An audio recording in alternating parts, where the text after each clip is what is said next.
Hello বন্ধুরা, আমি সম্রাট আবার চলে এসেছি নতুন একটা ব্লগে।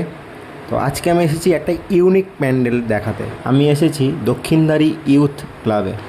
এবছর এনাদের ভাবনা দহন। এখানে লাইভ পারফরমেন্সের মাধ্যমে দেখানো হচ্ছে নারীরা যুগে যুগে কতটা অবহেলিত, অত্যাচারিত, তারই গল্প। তো চলুন আমরা সেই চোখ ধাঁধানো লাইভ পারফরমেন্সটা একবার দেখে নিই।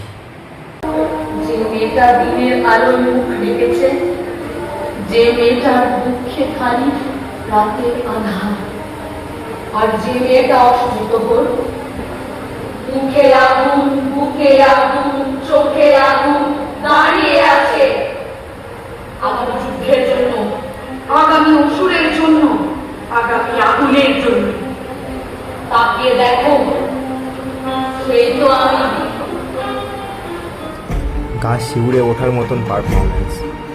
তো বন্ধুরা, আপনারা আসছেন